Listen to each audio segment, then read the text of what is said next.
Hey, welcome back to the Rhetoric Warriors podcast. We're riding into the rhetoric rodeo, man. Roping right-wing doggies and riding liberal bulls. Look at us. Cleaning up Wow. American discourse, one persuader at a time. That's what we're about, Jimmy. Nice. I like that, dude. It's well worded, my friend. You know? Almost like I'm a writer. Yeah. I'm Dr. Dan French, American rhetorician, escaped professor, stand-up comedian, and comedy writer from late night in Hollywood. For jokes, follow us on Twitter at Rhetoric War. That's all I use Twitter for. It's just a joke platform. Here's some recent ones. Here's one for the art majors. What if Monet just had really bad eyesight? Yeah, you have to know. He's the one that wrote all those like ponds and like, is that a lily pad or a pot holder? I can't tell. Like, there's all that obscure. Yeah, check out with the art majors. Good art joke. Be careful out there. I think someday Jesus is coming back to show up and take out all these fake Christians like Neo bending backwards in the Matrix. Jesus is coming for you. Live the word is the point. And I'm thinking maybe we should take the Greeks out of control, the pronunciation of Ero. Like they can't spell it. They can't say it. You don't know if it's gyro or gyro or Ero. You can't even mispronounce it correctly. I don't think the Greeks should be in charge of that. I think they've abdicated the responsibility. So this podcast is, we talk to conservatives, people from, I also do some liberals where I pull people out of what I would call more out there forms of politics. I talked to comedians about their politics. It was always super fun. We're going to do a lot of that today. And I talked to persuasion pros, see what I can learn that might help y'all. Go to rhetoricwarriors.com, sign up for one of our courses, like the master course in modern persuasion. $25 a course. Pretty good, Jimmy, right? Hey, you gotta, in the quarantine, I don't blame anybody for doing anything. You know what I mean? Everybody's just trying to survive and make a living here. And of course, if they want to, pay 25 to have someone persuade them, I think you would be the guy to go to. I got a few ideas. So yeah, I guess today, absolutely. you are one of the great under the radar comedy career guys of all time. Like everybody in the comedy career, in the comedy community and stand up knows you, loves you, like you're a top dude.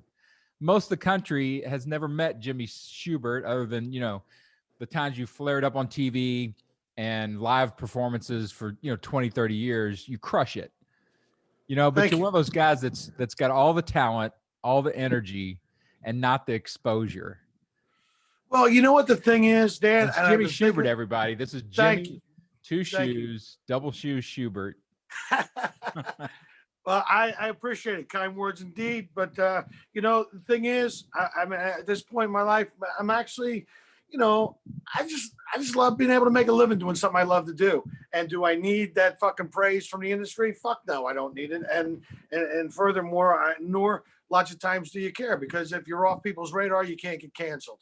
And believe me, today you can get canceled for fucking anything. You get canceled for a fucking tweet today. That's how fucking sensitive fucking people are. Well, you send out better tweets. That's what those people. We need better tweets. We won't cancel you. We need a sarcasm font. That's what the fuck we need. We need a sarcasm font so people know you're fucking joking. Am I right? Let's get to work on that. So it's just a font that you go, oh, this must be a joke.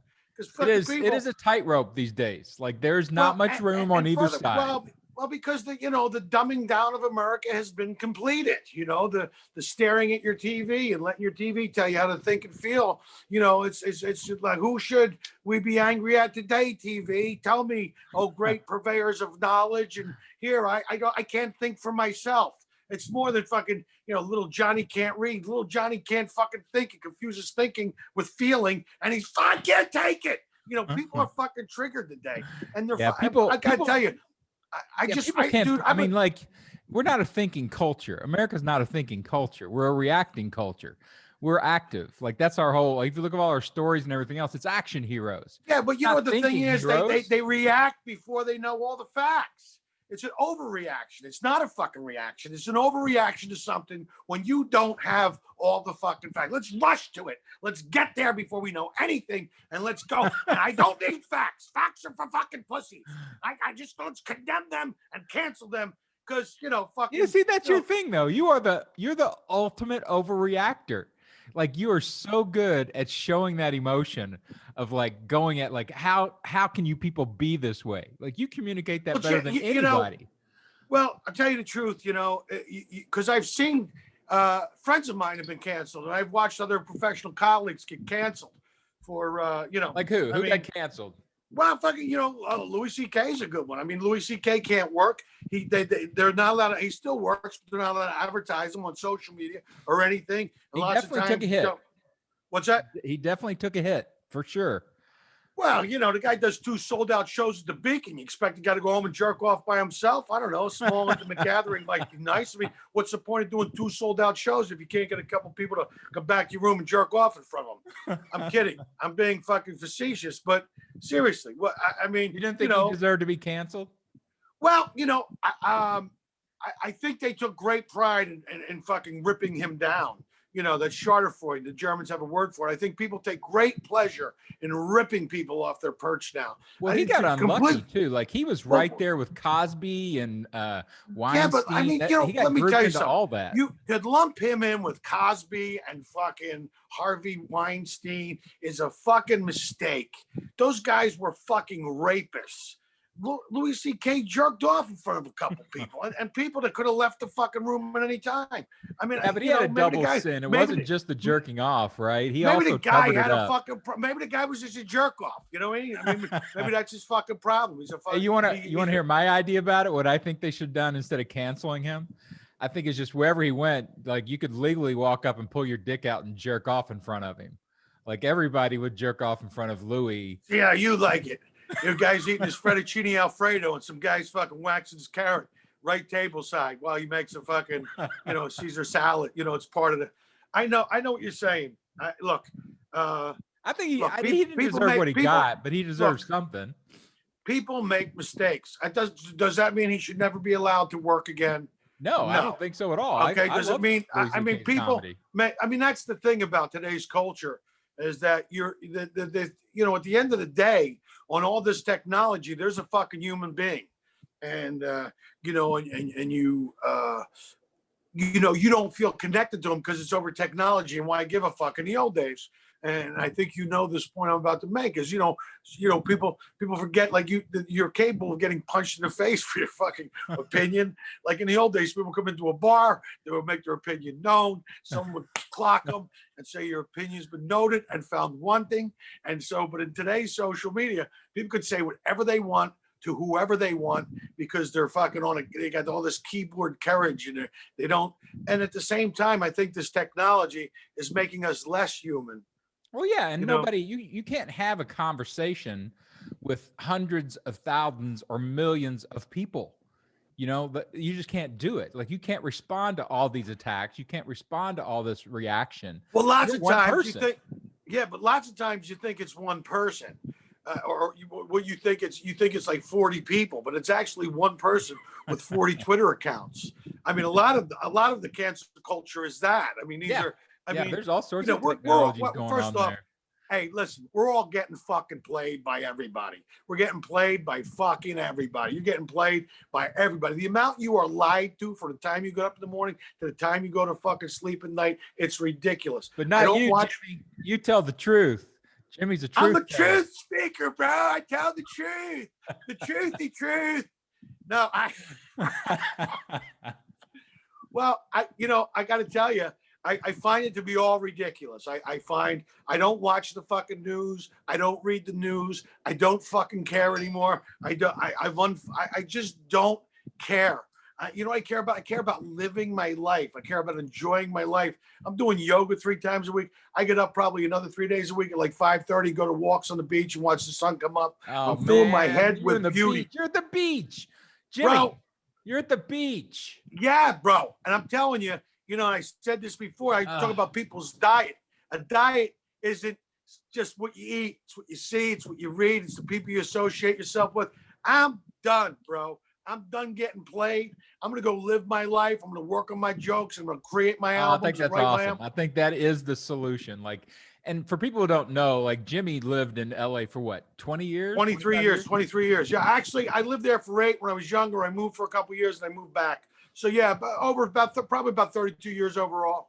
Yeah, You know, and so you were like in the city, like that, right there in Studio City. You were right in the middle of everything for 30 years, a high intensity pressure, industry where you're constantly, having to negotiate that and that and you got lifestyle. auditions. And it's another It's just element. endless, right? It's endless. There's auditions, which is another level of pressure. You're writing sets. You're doing Last Comic Standing. You're doing some acting. I mean, it was all you're competing with the best comedians in the country at the world famous Comedy Store, which was, it was an amazing place for me. I mean, that was my home. Well, and you I did really, great. You were very successful there. But now take that and like the pandemic hits, and you were thinking about this anyway, and now you've moved to Delray Beach and you're doing yoga and you're going out and doing sets. That sounds like well, a healthier life. I did a joint last night called the Turtle Tavern, something I wouldn't usually do, but we're in the middle of a pandemic, and I just want to work, man. I had to get out of California because I wanted to be able to live my fucking life. I'm not going down in the fetal position underneath my coffee table, sucking on the end of a small caliber weapon. I mean, I'm gonna live my life. I'm not gonna. That's awesome, man.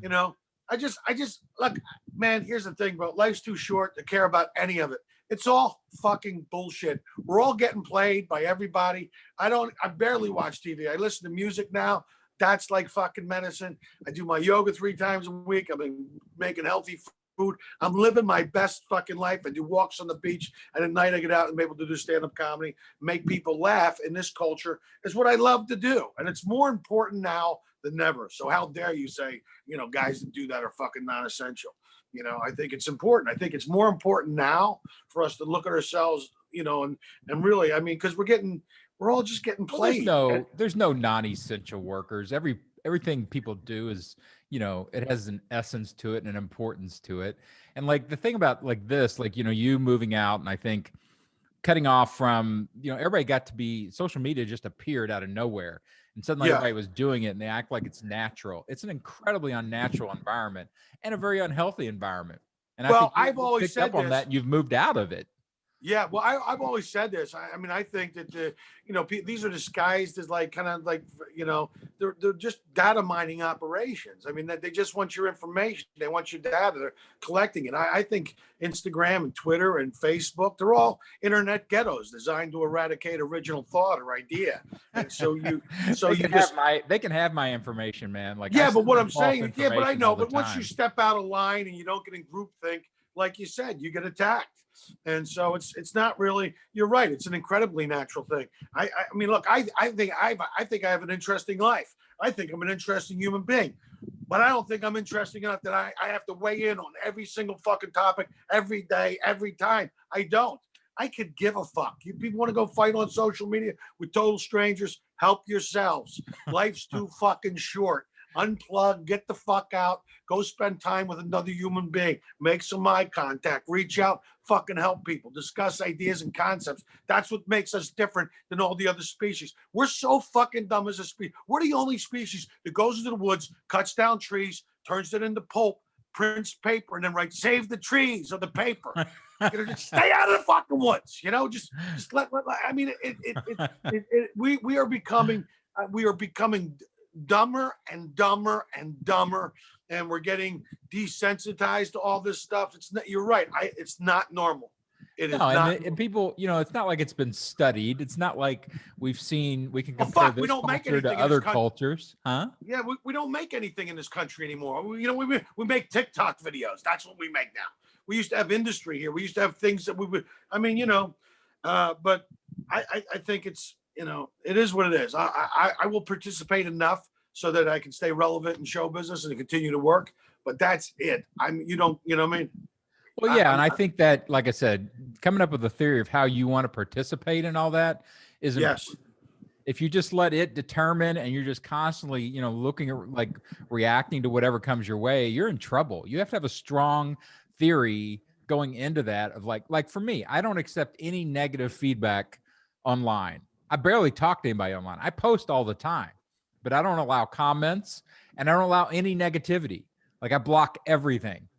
Well, you know what's interesting. Yeah, I agree with you. I think you are right. You block negativity, but I mean, why would I let some fucking douchebag? I don't fucking know. He lives in his parents' basement. He plays PlayStation and drinks Red Bull and fucking eats Doritos and watches Pornhub and beats off to his dick's orange. But he's going to make a judgment call on my life. I mean, are you Yeah, out of your right. fucking mind? Yeah, you don't I know mean, that person. yeah, I got more fucking class and couth in my little fucking finger than you have in your entire body. I'm not allowing you to weigh in on my fucking life. Well, and you said it earlier, like in a club, if somebody comes out of line at all and you're on stage, and heckles at all, or even just interrupts at all, you're going to crush that person because Yeah. it's in person, and you know how to reestablish the power relationships and communication. And in online, the power relationships are gone. Everybody feels like they're all lateral and they can all just weigh in on stuff, and that's not a healthy system. You need to be able to Well, control who talks to you, how they talk to you. You yeah. deserve that as a human being. You need to have that control.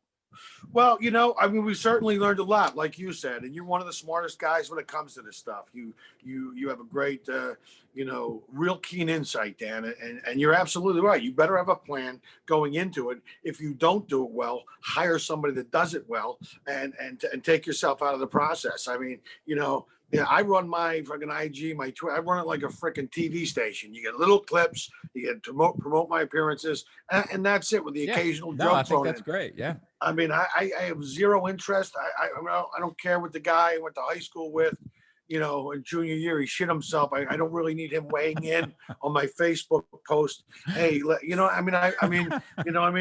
just don't, I don't Well, fucking you're care. you're so good, like live. Like you've been on stage doing live public communication. I don't know, 5, 10,000 times. Nobody can do anything in that environment that you can't control, right? Yes, I've seen absolutely. you crush. You can crush a heckler like nobody's ever seen. Like it's beautiful. I get in a heckler match, and the heck 2 weeks later he's in therapy. Today, we're gonna try to say the comedian's name. Shoot, shoot. You reduce them to a quivering puddle of verbal abuse. And it's I just cool to when you're see stepping those into my skills. arena, I'm not gonna let you fuck up my show because I think it's really selfish. You got a whole room full of people here, and you want to dictate where the show goes. Fuck you. I've worked my ass on my act. I worked my ass off on my craft. I'm not letting you ruin the night for everybody else sitting around you. Fuck you. Yeah, I'm and it's stopping it dead in its instant. fucking It is tracks. so fast. It is so brutal and so fast to see, a great comic just deal with that instantly. Like just slice that person up and it's gone. I'll give you a look the first time. The second time, I'll give you another fucking look. The third time, I'm going to remove you from the audience with a little bit of verbal laser surgery, like a cancerous growth, and pull you out. And the rest of the audience will cheer for me while they fucking, as you walk out of the fucking building. That's how good at it I am. Because I don't make it about me. I don't. I got 6 brothers. My dad was a homicide detective. I got one feeling, and I fucking dare you to hurt it. What I do care about as a performer is everybody sitting around you that came out and paid the same money that you did. And then maybe this one couple hasn't been out in 2 years because they had a baby. They finally found a babysitter they could fucking trust. They go, yeah, we're gonna have a great night of entertainment. But unfortunately, they sat right next to fucking you, loudmouth jerk off who's had too much to drink and can't control himself. So that, and then it goes, then you just watch, they just shrink back into the seat. And I make it about the audience. And when I say that, it's not about me. It's about the audience. I care about the audience. And usually that's exactly like, if you look at the brand that I created here, Rhetoric Warriors, the reason why I called it Warriors is I want it to be aggressive because we've lost our gatekeepers on our communication. And in that environment, you're the gatekeeper, and you're an ultimate strength in that environment. Like to protect that communication experience for everybody, it has to be done in a certain way. And if somebody challenges that, you crush them instantly because you care about everybody else. None of that is occurring in social media. Like Trump getting taken off Twitter was the first thing Twitter has ever done with that kind of stuff of saying, hey, we think that there's somebody who is a dangerous communicator. We're going to cut them out. And it took for 4 years for that to happen. Now, you can disagree whether that's a good move or not, but it's at least somebody gatekeeping. And that's not even, it's not that we don't see in the social media. I get, but it's more like a politically motivated gatekeeping. I mean, if the Ayatollah Khomeini and you can share pictures of children and I mean their guidelines for what it is. It's like, I mean, No, I agree. It's screwy. They don't have it down. They're not like you, where you've got really, a really clear vision of what's right and what's wrong in that environment. I don't even get my news from Twitter. I don't give a fuck. I don't care. It's not even fucking news anymore. It's some fucking douchebag. What do you gotta do to be considered an expert today? Put on a fucking tie. It's fucking. We're being, I don't know. Maybe it was Andrew Jackson who said it. Is if you don't get involved in politics, you're destined to be governed by people that are dumber than you. I mean, I've never seen it more. It's more. I mean, we're being governed by fucking mentally encumbered fucking people that are way too fucking old. I mean, fucking my mom's fucking Biden's age. I want my mom running the country. Oh my God, fuck politics no, I don't right now is so old. I mean, Nancy Pelosi's a fucking crazy old fucking twat. She gets all back. He gets into grandpa's apple cider by 2:00 in the afternoon. She's fucking shitbag. People are starving. She's bragging about her $28,000 refrigerator. You've always had a thing about Pelosi. Why do you have such a thing about Pelosi? Because I don't like any of them. I think they're all. Look, here's the thing. Here's what I believe. I think the Democrats and the Republicans, it's just two sides of the same thing. You can't even tell the difference between the two. They've been fucking over the American class in this country for the last 30 fucking years. And if you think one side's better than the other, you're a fucking moron. They're both fucking out to enrich themselves and enrich their fucking friends. And it has nothing to do with you. If you think these people care about you, you don't have a sliver of gray matter. Who do you vote for? If you don't like the Republicans or Democrats, who do you vote for, Jimmy? You know what? I'm out. I'm done. I don't care anymore. You gotta vote, brother. You're an involved guy. I want to hear your perspective. No, I'm not. I'm actually doing everything I can to get less involved. I don't think any of it. Look, they care. They're the ones only. Look, man. I mean, I love the whole election thing. They all spend millions and millions and millions of dollars convincing you that I'm not like the other guy. And you realize after you get done all these carefully crafted commercials and the communications and the speeches and the back room handshakes and the behind the scenes alliances and a labyrinth of fucking money, you realize nobody of any substance is going to make it through the mire. It's just hard. Look, democracy's fucking tough, man. Most people don't give a. Most people are too busy.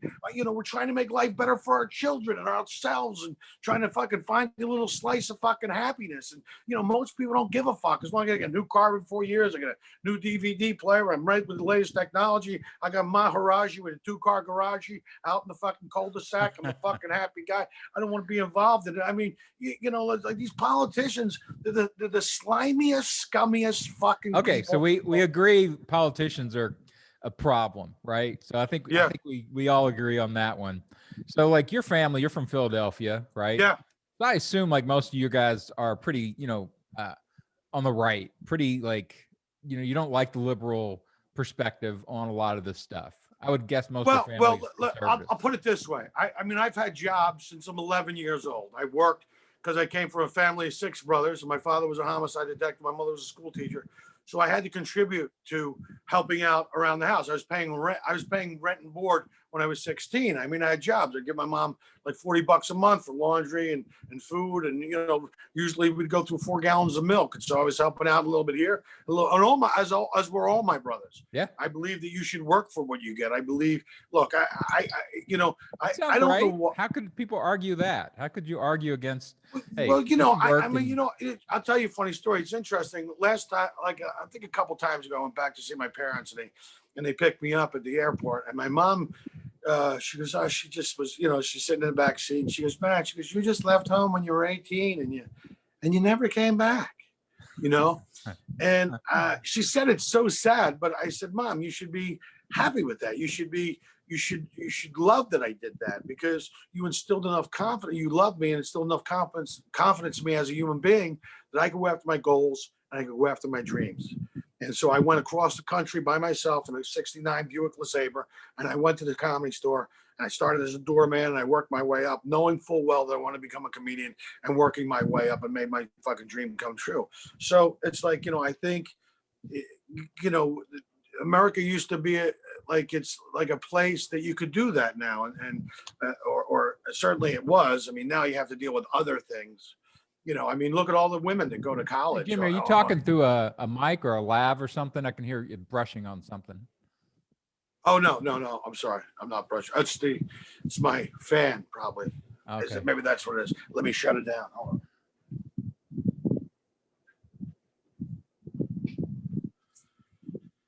All right.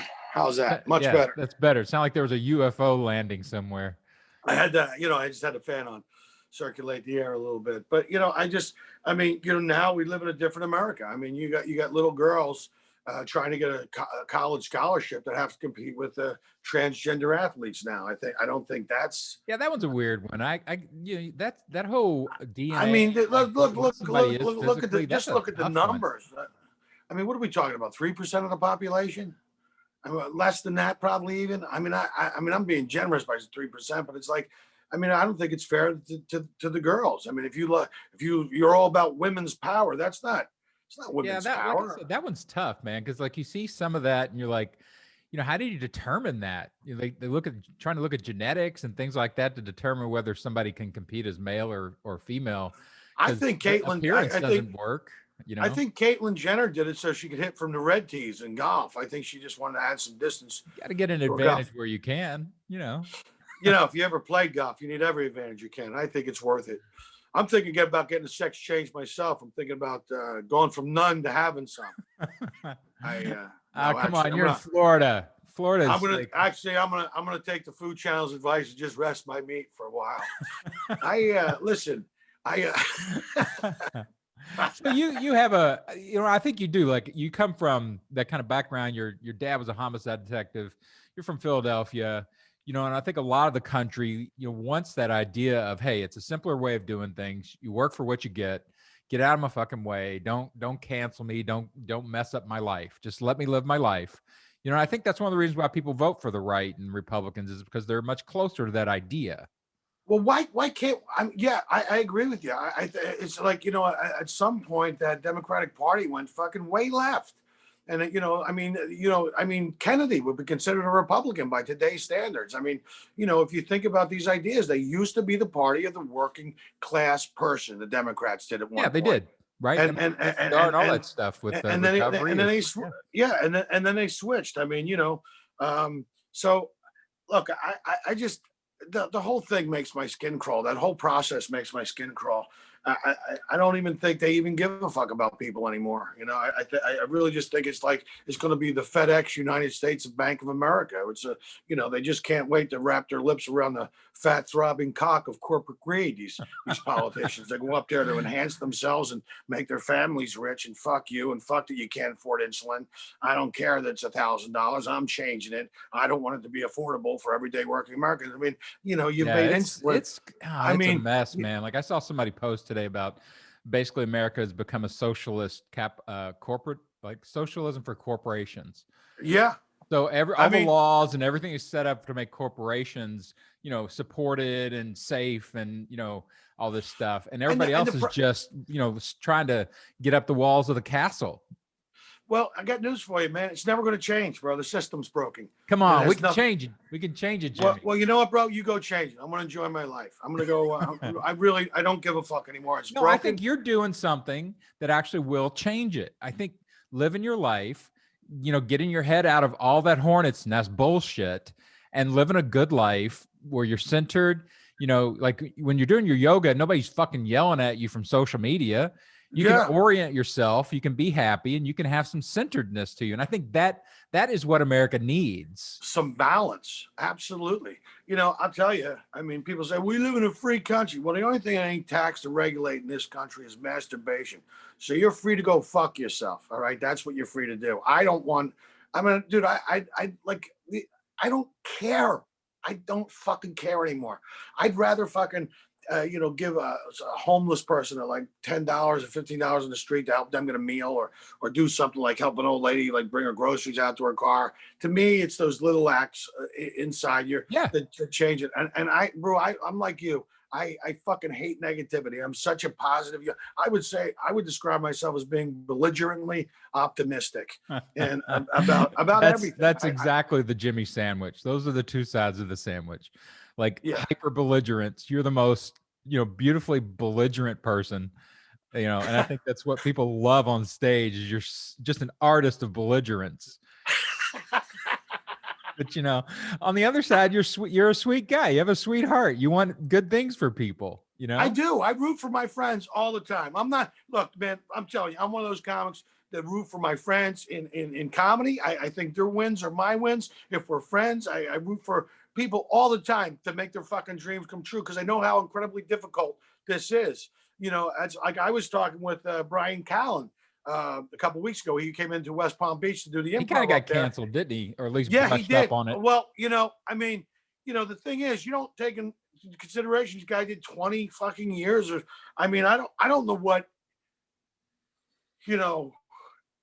I think the accusation was from 21 years ago. It's like, what took you so long to report it? Yeah, it's a little you funky. get to ruin someone's fucking life. Where's a police report? Where is there any evidence? They don't need it. I mean, look, if he did it, he should be canceled. But I don't know. I know Brian, and I'd have a tough time believing it. Is he a dog? Fucking yeah, probably is a dog. But I mean, you just put yourself in bad situation after bad situation, and all that stuff comes back to bite you in the ass. I've never treated people like that, and I don't treat people like that. I encourage the youngest of comedians coming up, the male, female, black, white. I'm gonna try to be a good ambassador of my art. Yeah, who cares, right? If somebody's funny, I don't care if they've got, if they're just a foot on stage, just a foot with a kazoo. I don't care. Just a foot with a sandal on it, just doing its magic. Just know what I mean? Be funny. If you're funny, I will give everything to somebody who's funny. I will give it up. Dude, I'm like, come on in. I'm always rooting for the guy on stage. I'm always rooting for the guy to make me laugh. Because it's like Carlin said, there's always some guy out there who probably has 5 minutes that just makes you laugh. You wish you had wrote. I mean, you root for those people. I'm a fan of anybody who makes me laugh.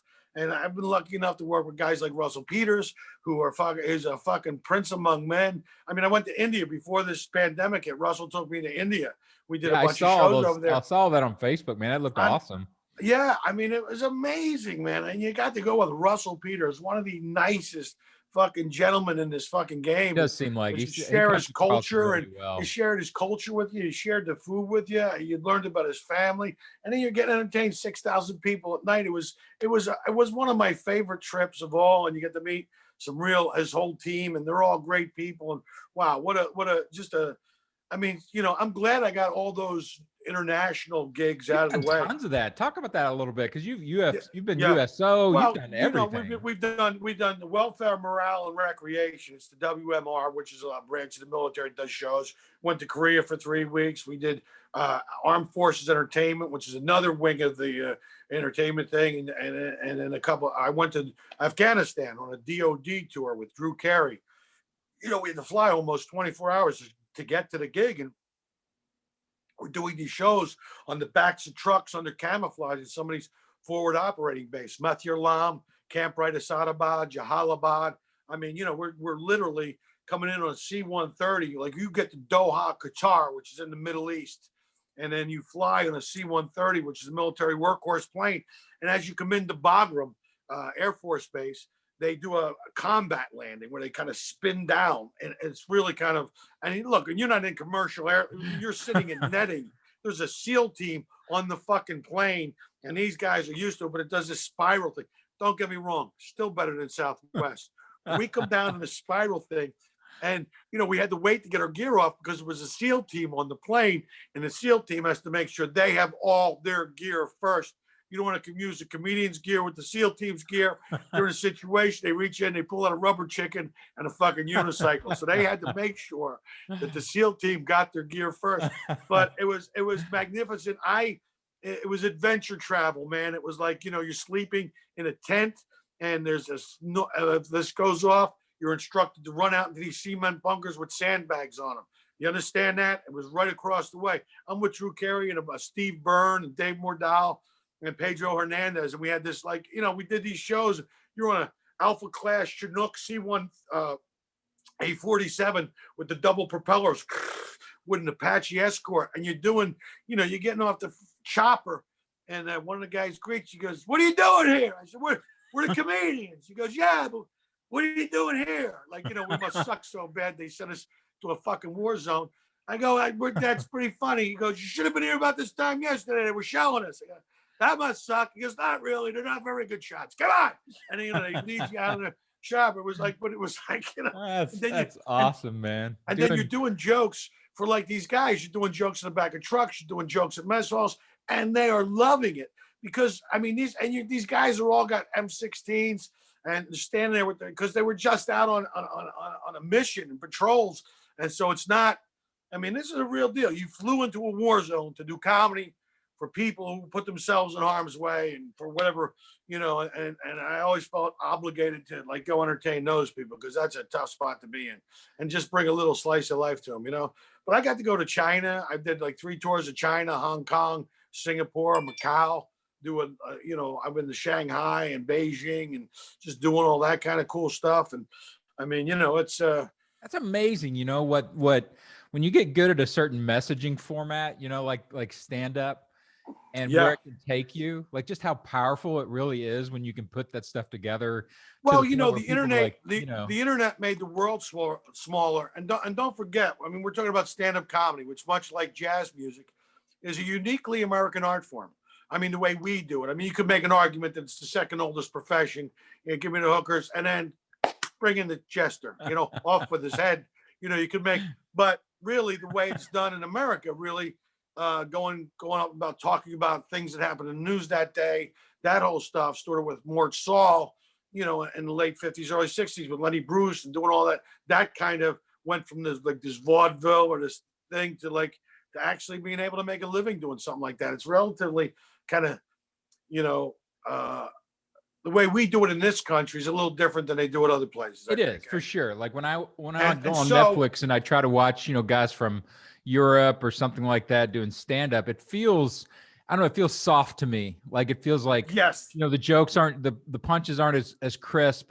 They mug a lot more for their laughs. I think it's like, especially you as a great example of it. It's like set the hook and then just punch, punch, punch, punch, Yeah. Well, so a lot of the point I was getting to is that a lot of people around the world want to see how it's done by an American. And so you do a lot of especially in China, there's these 25,000 expats over there from Canada and America and South Africa that speak English, Australia that speak English, but there's really nothing for them to do there. So they brought over some American comedians, and obviously, you get the trip out of it. You make a little bit of money, but certainly you get the trip out of it. I've been to Ireland. I've done a couple of festivals in Ireland with my entire family, which is one of my favorite trips of all time. Played golf there, but I've also been to Israel and all through South America and all through Canada and North America, probably 15, 20 times. Traveled around this country and seeing different cities. And it really is, an education unto itself to be able to do it. It's just fascinating to me. Most people outside of stand-up or outside of entertainment don't understand the inner workings of things like this. But again, you've written, a few hours of really high potency stand-up comedy. You're awesome at delivering it. And it takes you to these places because people love the messaging so much. It's such a high-powered form of communication that they'll pay you. They'll fly you around the world to get your brand of it. That's pretty amazing. No, it is. It's awesome. Right up in, it's so funny because I've done a little bit of acting. It's interesting. Korea. Yeah, you have. Come on. Yeah, but I've been to Korea. I was in Korea in the beginning of March. I was there from the 2nd to the 9th. Because we had done a show called Drama World, which is actually on Netflix right now, but they put it on Viki, which is Asia's Netflix, which has 40 million subscribers. So a show that's a hit on Viki would be there's just so many viewers, Right. And so they decided to do a season 2, and they flew me over there during the pandemic, and it was kind of weird. People go, "You're going to Korea? You're crazy. You're crazy." I go, "Get the fuck! I'm not crazy. I'll wear a mask. I fucking got gloves. I'll put goggles on. We're good. What the fuck?" I'm not gonna live my life scared. It's hard, man. All of this. Fuck. I gotta tell you something, man. I'm not fucking doing it. And at this point, I'm ready for a fucking Chinese hooker from Wuhan province with Nietzsche crotch and a runny nose to sneeze right in my fucking face. Let's get it over with. Let's fucking go. I mean, you talk to people who've had it. They said I was a bad cold for 3 days. Don't get me wrong. Other people don't handle it as well, but I mean, I'm just not living my life scared. And if it means I'm going to die because I chose to live a certain way, then fucking so be it. But I'm going to live my fucking life. I'm not, I don't think this is good for people's mental health. No, for sure. It's definitely a complicated situation. So are you a non-masker? No, I have a mask. I have a mask in my back pocket right now. Okay. I carry everywhere with it. I travel. I sanitize. I have wipes and I have hand sanitizer. Yeah, It's amazing. That's fair. A virus so deadly, you had to be tested to see if you had it. A virus so deadly, it killed the flu. It's so deadly, it killed the common cold. It's so hard when you get something like this. Again, When I feel, I like COVID. I like my COVID like I like my women. 19 and easy to spread. You know what I'm saying? I'm kidding. These are jokes, Dan. Let's loosen up a little bit. Let's loosen up. Come on now. No, But you get these complicated social situations like this, like a pandemic. We've never dealt with this. It's been 100 years since anything like this has really hit, and nobody knows what to do. And I think the masks are funny because it's the first time, it's the only thing other than driving that can physically show you people's different choices and how they do things. Like you hate people for the way they drive because you can see them drive, and now they're masked. And then you see them driving. You know what? When you see them driving in a car by themselves with a mask on, yeah, that's a Biden voter right there. Maybe there's a midget in the car. You don't know. No, I got news for you, bro. I know that you always lean into this whole mask thing are fucking ugly people. You got a hook nose, you got bad chiclets, you got a weak chin. Those people you got pretty eyes. Now's your time to shine. Put that mask on. Lean into it. The playing fields, but now's not the time to fall in love, is what I'm saying, because you don't know what's under that mask. Well, the Middle Eastern, the burqa, they were ahead of their times, right? I mean, I'm surprised the burqa hasn't caught on in this country. As long as men sit and wait for women to get fucking ready, how do you just put the burqa on? We're going for pizza. I know I got to do my eyebrows. I'm not my hair, my makeup's like, it's fucking throw the burqa on. I just went to the store. I'm surprised about that. That's a good, that's a nice, that could be useful. Yeah. Everybody burqa up. Everybody burqa up. You take care of two birds with one stone. I almost caused an international incident when I was in Afghanistan. I suggested they move the eye hole down to here. And, I think everybody would have been a little happier is all I'm saying. I almost caused an international incident. Anyway. Jimmy, come on. Nah.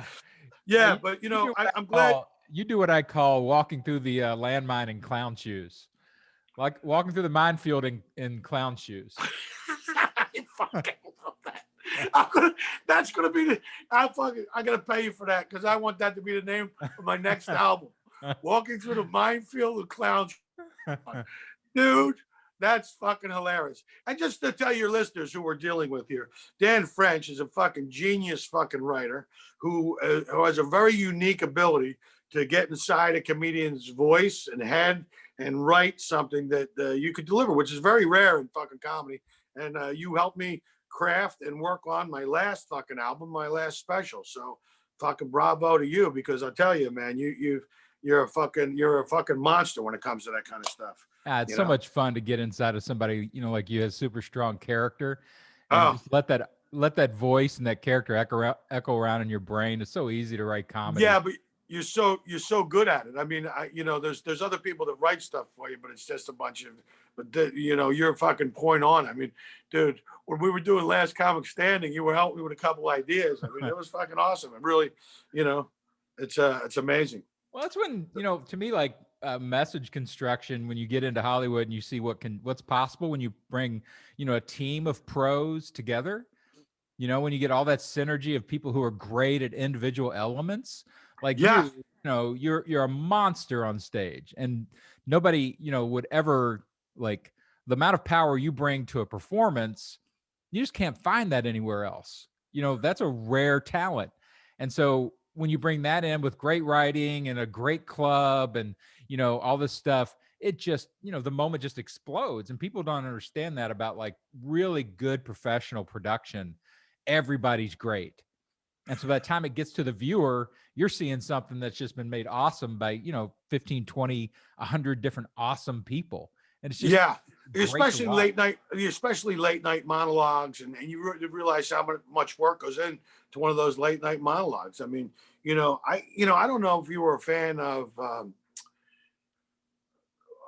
Ferguson.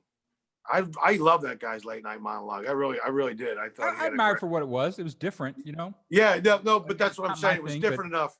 yeah. Yeah, it was different enough, and it was. I really thought it was pretty authentic. So, I mean, just because it was just trying to do something different with the late night monologue. But yeah, like you said, but Well, and I think that Scottish thing, like I said, the European, like some of it worked for me, some of it doesn't. And like he took over that show. That I was there when he first started. I moved I went over to Dennis Miller the week before he showed up. And yeah, so I worked with him for a week earlier on when he was auditioning for it. And it was pretty funny. Like, again, he was hardcore Scottish in a lot of ways. He was an actor, but he hadn't really assimilated a lot of American culture. And I wrote a right. joke for him about there was a joke, something about I can't remember the setup, but the punchline was something about you wake up in the morning and crawl over your 400-pound wife to grab a warm Pabst Blue Ribbon off the countertop, the Right. side table, and he was doing the joke live, and he got caught on Pabst Blue Ribbon. He's like, "What's that?" And we're like, "It's a redneck beer." And he goes, "What's a redneck?" I'm like, it's Wow. just, he's like, "I'll just make it Guinness." I'm like, "No, it doesn't work, man. It doesn't work. If you're in Georgia trying to, you know, drink a Guinness in the morning." Yeah, yeah, yeah, exactly. But he was great, Yeah, man. He was a great interviewer and he was a really strong actor too. Like yeah. he stopped doing as many sketches, but he's a strong actor. Well, I just thought, but there was a, I liked him. I'm just saying, I liked his late night monologue. I liked that he, there was some things that he did that weren't necessarily funny, but had some messaging on point. He talked about his life, Yeah, for when sure. he was an alcoholic. I thought some of that stuff was really touching and moving, and and he also made it fun. He was able to, and he was a good interviewer. So, yeah, but I just So let it me feels ask you one good. other thing, Jimmy. Like, we sort of skirt around politics sometimes, and I'm not liberal and I'm not conservative. Like, I don't define myself that way. My whole Yeah, thing is I want America to be fun. I vote for the funniest character. Whoever's yeah, running, I don't care. I don't care if they're corrupt. I don't care if I believe them. Who's going to make my life the most fun? It's kind of a comedian's party, you know? yeah, And so, like, I'll vote for the person that's going to cause the least trouble, that's going to make my life easiest. And so, yeah. um, but in LA's strongly liberal. It's 80, 90% liberal, that city. Uh, and working in that industry, you see a lot of guys. I see like, oh, what's his face? He has a talk show from the right, uh, Nick Dennis Miller. DiPaolo. Oh, Nick Nick DiPaolo. Yeah. DiPaolo, and hardcore, right perspective. And he's super funny, great comic, but it must be hard, like coming from that perspective and working in LA. Well, he never really liked LA. I mean, I don't think Nick ever really liked LA. He fucking hated it. I But mean, he when Nick came worked, he out there, acted some. well, yeah, no, I know he did. I got him with my manager when he first got out there, but it just grated on his last fucking nerve. It just, there's a lot of phoniness out there. Are Sure. you in the industry? Are you in the industry? Like people don't make fucking automobiles or canned foods. You're in the industry. You fucking pretend better than the next guy. So, the industry. I thought it was like, there's a lot of,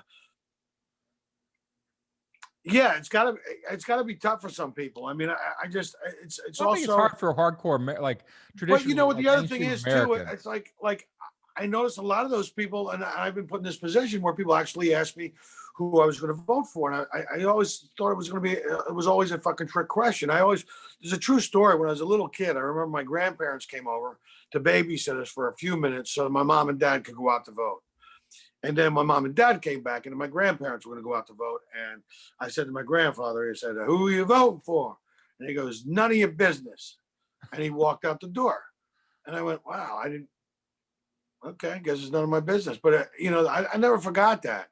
But It's why none of is your that? Why is business. that a problem in America that we can't talk Well, politics because very well? it seems to me the people who fucking cause the most fucking trouble in this country just can't seem to mind their own fucking business. Just mind, do what you do and fucking let everybody else do what the fuck they do. Why is it a fucking problem? If they're not hurting somebody else, why do you give a fuck? Why do you got to stick your 2 cents in, fucking Karen? Nobody fucking gives a fuck. I mean, these people, everybody's an expert on fucking virology now and infectious diseases. You take your IQ with a fucking tire gauge. You can't find your car keys half the fucking time. I know you. I'm not going to fucking believe, just because you want to. The part of the problem was you go, is this even true? Is this even someone puts it? I go, is that even true? And Well, you don't know whether anything's true anymore yeah, well, that's on the both point. sides. So, Like you literally you know, don't know. yeah, I know it's Things- true. I know it's true for me in my heart and for what's true for me in life. And I go about and live my life like that. I like to read books and I like to read a book. I like to have it in my hand. I mean, I just, we've gotten so far away from really, Well, tell me a what we are. politician. Tell me a politician you like. Like it doesn't have to be from now. Like who have you admired down through the years? Like Well, people are there's a always like, couple "You're not guys, Republican." Like I would have voted for Lincoln. I Yeah, would vote for Lincoln I right was going to now. say I've admired Abraham Lincoln for many years. I've read tons of stories about Abraham Lincoln and John F. Kennedy. I liked Kennedy. I liked Eisenhower. I mean, but it's like, uh, Teddy Roosevelt was an interesting dude as well. But it's Yeah, he was, wasn't he? but I mean, look at the guys that wrote the fucking Declaration of Independence. Look at the guys who wrote the Constitution. I mean, you look at these guys perceived and thought about this so thoroughly. They were so fucking smart. The guys that wrote the Declaration of Independence, and then also you read that it's a fucking piece of literature. There was a lot of thought that went into this, and they had thought about every fucking possibility. Yeah, where are those guys now? Where are those guys now? That's what the fuck I'm saying. Where are those guys? Where are all the smart people? Where are the people that actually care about the republic? Where are the people that care about the republic? I mean, I just think that this.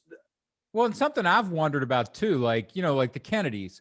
For a long time, there was a tradition in this country of very wealthy families, which were also socially involved. And they, cared about, the working class and the fact that people could live in this country well and things like that. They weren't just out for the wealthy class.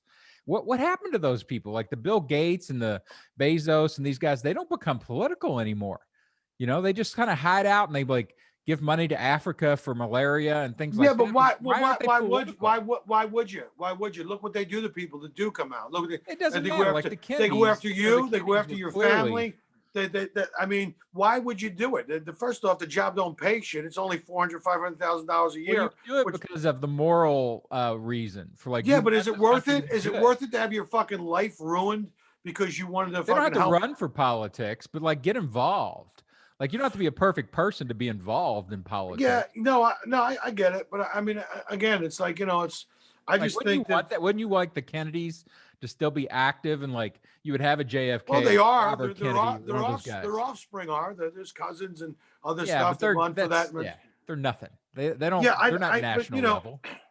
well, it's interesting, because the ideas now either have to be a Democratic idea or a Republican idea. I mean, these people aren't even smart enough to go, well, why don't we take the best ideas from your side, the best ideas from our side, and come up with the best solution for the constituency of America? Why don't That we sounds try to good. make The why middle don't of the we make road part, the people's middle lives ground in this part. country great? Why don't we focus on making our country so prosperous and great by itself, and then we could take in other people and immigrants and migrants if we wanted to after they were screened and went through a legal process. I mean, to just let in. You're Irish. You snuck into this country, No, right? I know, but I mean, we were quarantined. We had you had to get shots and everything like that. I mean, my relatives did. Well, we were escaping from a potato famine. I mean, there was no food. Millions of fucking Irish people died in the fucking streets. I mean, it was engineered by the fucking English, not the famine, but that was the only cash crop the Irish were allowed to grow. So they was a million fucking. I'm amazed the Irish people fucking survived, because even after they came here, they were fucking ridiculously poor, and they were fucking. I mean, at one point, the African American slave had more worth than a fucking Irish. I mean, how the 12,000? You can tell me how 12 100 fucking Irish people were murdered in fucking in Google the Irish slave trade. It's fucking notorious. It wasn't enough for some people to come over from the old country and beat up on the indigenous people that lived here. They wanted to bring some people from the old country to beat up on as well. I mean, if you think about it, really, that's actually the beginning of class warfare, because the Irish were working in slaves with the African American slaves. Today we lost 3, sir. Did they escape? No, sunstroke. Okay, bring them inside. Because the Irish didn't do well in the sun. So that was really, you could track it back to the beginning of class warfare. That's where they took the slaves and brought them inside the house with the air conditioning. That's awesome. Like when I think about politics and I want to, reset a little bit, because it is easy to kind of spin out on politics and say it's all corrupt. I don't want anything to do with it. If you go back to things like that, you're like, okay, well, let's look at the history of the Irish here. Because some of your friends, like, you run into Irish people all the time, but you don't ever really think of them closely as Irish. Like, I know you're Irish, but that's what gave it away, the red hair or the milky white skin? And I know you're from Philadelphia, but dude, I mean, the sun could fucking kill me, bro. I'm in the high risk group for skin cancer. I got a lather. I got a tank where I get dipped in a vat of sunscreen before I can go out in public. I'm like the boy in the bubble. That's all. That must be all that privilege they're talking about, being able to walk out in the sun and get murdered by it. But I don't think about, like, when I talk to you, I don't adjust, because of that identity. I don't, try to do an Irish brogue or come up with only Irish topics and things like that. And I think it's one of the problems, like with race, is that, when somebody's Black, it's such, or Hispanic or Asian or Native American or whatever is different than your ethnicity. It seems like such a dominant element that people adjust to it, instead of just treating them like everybody else in every other culture. Well, it's interesting. I had a friend of mine who was African American. He said when he was a teenager, he used to love the Clash, and he would put on, Clash T-shirt. Yeah. And they would mock him because he wasn't doing what everybody else in the Black community was doing. He wasn't allowed to have his own identity. He was allowed to identify as part of their culture, or not at all, not as an individual, not just because he liked the fucking Clash. And he told me, right. That's what I like about, like, one of the problems I have with conservative movements sometimes is I think they hold on too tightly to things in the past when there's so much possibility in the future. Like, intermixing cultures is awesome. I mean, like, it's like the blues and jazz and all these things that everybody gets to enjoy because we poached it from another culture. Yeah, what's going to happen? Great. What's going to happen eventually is that, and Black and white people are going to have babies together. And we're going to have one caramel color group of people, and there will be no more racism. That's how we get rid of it. We'll just have everybody's caramel. Believe me, I have to marry into pigment. Look at my whiteness. There's no way. I mean, believe me, I want my children to have pigment. So, sex is the solution. Just have lots. I want my children to enjoy a day at the beach. Is that so wrong? No. But yeah. Look, man. Here's what. Look, if you have hate in your heart, you have fucking hate in your heart. And I'm sorry. I feel sorry for you. I feel sorry for all the people that get fucking angry at fucking comedians, because you must not really enjoy life very much, because you have to be intelligent to get the joke, and you have to be able to willing to laugh at things. And a lot of these people they're so, look, all that fucking hatred, you can have it. You can fucking have it and stick it up your ass. I don't live my life like that. I've helped so many fucking people throughout my fucking 30 years in comics, and the emails for them, helping them get booked, bringing them on the road with me, doing stuff like that, recommending them to my agents, and helping people. And I don't live my life. I don't live in that world. Well, and I think, what you're talking about too is, like, inside the stand-up community and the entertainment community, you have a life. You have a character there, an identity, you have friends, people know you have a reputation. People know that you're like that. You have so many friends and so much positivity within stand-up. It's just amazing. Everybody, you mentioned Shubert, and they're like, hey, Shubert, and they'll, show me your Shubert, right? They'll do their Shubert impression. Yeah, everybody has an impression of me. And inside that community, you've done such great work over such a long time that, you've established a moral character and an identity and a value to everybody. Because outside of that, nobody knows you, and they start judging you, and you're like, hey, you're not right. But everybody inside the community wouldn't know how to judge you. It's just when we go outside, like in social media and things like that we lose all that foundation. Yeah, well, it's I don't know. I've had so many help from so many people over the years that have reached out and kind of guided me and my joke writing ability and worked with me. I've always feel obligated to do the same thing for others as they come up or they come down the pike or they need a little advice. And so yeah, but you're right. Most people wouldn't know that you do those things, and nor do I fucking, I don't want to get a cramp patting myself on the back either. Well, I mean, but I understand that, but they should know that because we have to make judgments about other people all the time, and we should make good judgments. Like people well, should look it's at you. funny. I know you. I've been friends with you for a long time, and I've watched Yeah. the way you live, and I know you do these things for people. So I have a judgment of you, and I think it's somewhat accurate. Other people meet you for 2 minutes, hear a joke, and like, oh, I'm going to judge this guy. That's crazy. Yeah, well, I just feel bad for those people. I feel sorry for them. I don't get mad at them. I just feel sorry for them. I mean, your life must be so fucking empty. I mean, dude, I wake up in the morning and hit the ground. I'm so happy. I mean, I'm just happy that I really do live in a place of gratitude that I can't believe I've been able to make a living and a career and a life for the last 30 fucking years, being able to do something I love to do. I mean, it feeds my fucking soul that I can make people laugh. I mean, I was doing this the Turtle Tavern last night and was crushing it. And it was giving me such pleasure because there are these people, these older folks in there, and they just fucking having a blast. And I was like, Yeah, man, they're not used to seeing that level of comedy at the Turtle Lounge.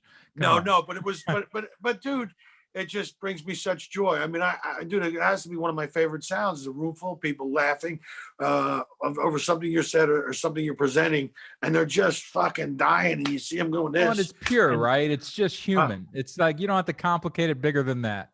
No, I mean, and it's I funny. don't want to hear about your sensitivities. Like it's pure, just laughter. That's why we're here, right? Yeah.